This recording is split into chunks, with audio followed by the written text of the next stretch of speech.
सो hey guys good morning सकाळ उठी कि ना मुंडरे गोटे बहुत बड़ टेंशन पसिगला और टेंशन टा कोन आगु वीडियो देखले जानि परिबे तापर हम दिगण रसिक नगर हेकि बाहरी गलु मार्केट को और जेहेतु मो संग बॉलीवुड बहुत बड़ सुपरस्टार शाहरुख खान दादा पुओ भाई टेरू खान काळे लोक देखले सेल्फी नै जिवे सेति मुंडरे टोपी और मुहरे रुमाल बांधी आछि ओ हेलो टेंशन होचे ओला गाड़ी सला गाड़ी आनिबार 3 मास न पुरनु 30 थरो चार्जर खराब हि चलानी तापर हम दिगण ओला रो चार्जर धरि घर ठारू 40 किलोमीटर दूर को बाहरी गलु ओला शोरूम सजड़िया पे बाटे जो आमे रहि जाइतु गोटे मो संग पाखरे दही बरा खाया पे आखर जेतु टंकाडे नथला तो गोटे प्लेट दही बरा आनथिलु दी जण मिसी खाया पे हेले ये पेट बिकलिया जो वाला हेके खाऊ मत कहीं लगुनि मत आज मिल तो बाध्य मुझे दही पानी पीकी पेट शांति करदेली गोटे प्लेट दही बरा तो खाइला खाइला हेले मौसा को तेले तेले अध किलो सेव भी मत खाई सारे मौसा सीना मुहर किसी कहि पारन किंतु मोर जना पड़े माँ भौणी गाड़ी मो सांग दौरान आप गोटे मल पहुंच गलु किसी किनाकिनी करने कारण मोर आगू बर्थडे आसूला मत सार्टा भल लगुला तो मुझे नहीं गली ट्रायल रूम को ट्रायल करने आउ गोटे खंडे पेंट सार्ट गले देखिए एमती भावुला जमी गोटे मल किनदब मुझे पलि आसती बाहर को कारण मत गोटे भी ड्रेस पसंद आसलानी पहुंच गलु आसिक ओला शोरूम भाई को चार्जर देते सजाड़ा जहाँ हो बहुत जल्दी भाई चार्जर सजाड़ी रेडी करते चार्जर टाक धरी मन खुशी कुलुरी कुलुरी घर को आसलु मो सांग कहले आज छपरी स्टाइल गाड़ी चला तो छपरी स्टाइल गाड़ी चलाइबो ट्राई कली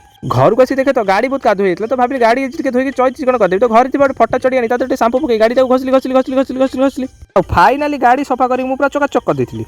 तो आज वीडियो एति जदि आपन मन को वीडियो भल लागुछि तो निश्चित लाइक शेयर सब्सक्राइब करेंगे रोची पुणी थे देखा नेक्स्ट वीडियो जय जगन्नाथ।